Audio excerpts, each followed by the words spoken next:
We're making a video for the Fellowship Home on Virginia Street. It's sober living for the men. They help a lot of people. It's a 15-bedroom home. I lived there for a year. My name is Michael Green. 26 years old. I was born in Boone County, or I was raised in Boone County. I lived there until I was about 18 years old. I had a pretty normal childhood, I would say. There was a little dysfunction in there. I started using drugs pretty young. It started because one of my parents had some injuries and started getting opiates for pain, and they were in the house and I took them. And that's kind of where it started, and it progressed from there, you know. I enjoyed it, so I wanted stuff that was stronger. And I was young, so I started drinking with it and smoking pot. And I tried any drug that I came across, basically. You know, I had some problems growing up. I wrecked a few cars. I had a few driving on revoked, so I went to jail quite a few times. So I was I was forced to grow up. You know, I lived a lot of a life while I was young. Basically, you know, when about 4 years ago, my dad, who, you know, he was a drug addict, you know, he progressed as well with his opiate addiction. He ended up shooting himself, and, you know, I found him. And that's when, you know, for the next 2 years it got a lot worse. But, you know, I want to say that that's something that really helped me to get better.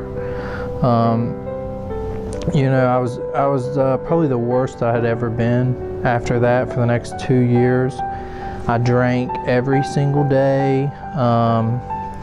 I experienced severe alcohol withdrawal when I didn't have it. I did any kind of drug imaginable, anything to numb so I didn't have to feel.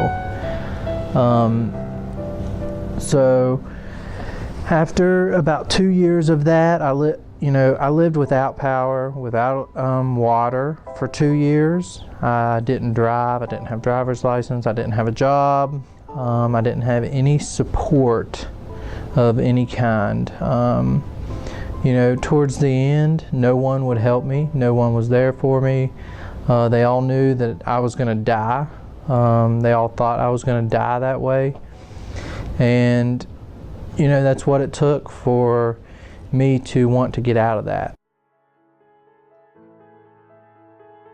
So one day I called, I was like, you know, my mom lived in Charleston, and I said, hey, I'm gonna call an ambulance and make them bring me to Charleston, and can you pick me up from the hospital when I get there? I was just losing my mind, you know. I had been so far gone for so long, I just needed out.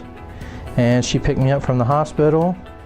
I woke up the next morning at her house, and basically, you know, she was like, hey, we're going to meetings.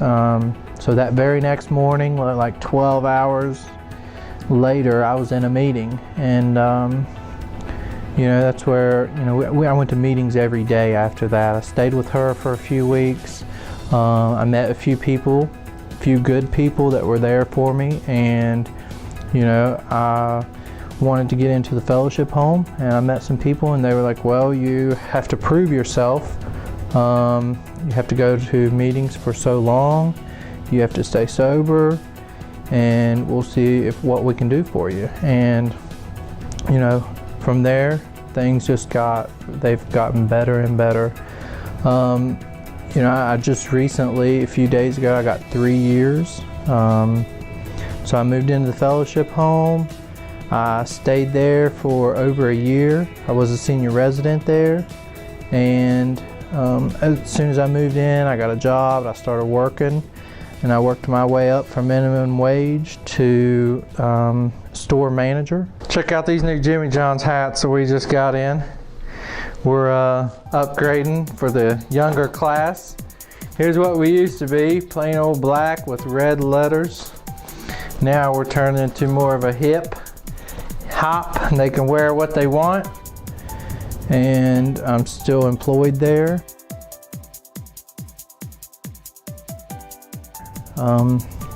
So I've got a lot of material stuff. You know, I bought cars, motorcycles. I love my car. I worked for 2 years to buy it and pay for it. I'm in love with it.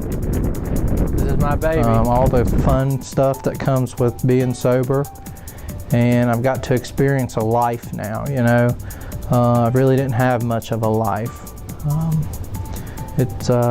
It's good. It's a good thing. The fellowship home, I think, you know, I recommend it to anybody that is struggling, that needs some tough love to get their life back together.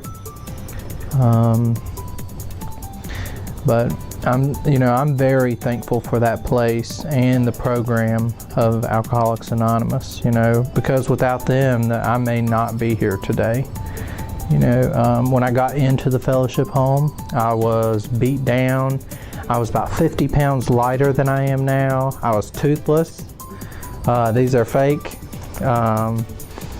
But, you know, it's just all the good things that come along with being sober, and the good things that come along with going through the fellowship home, because they helped me buy my first set of teeth. You know, they do a lot of good stuff for a lot of good people, and I would recommend it to anybody that needs some help and some tough love. But I'm glad I came across it, and I'm going to stay sober and keep praying and going to meetings and stay connected.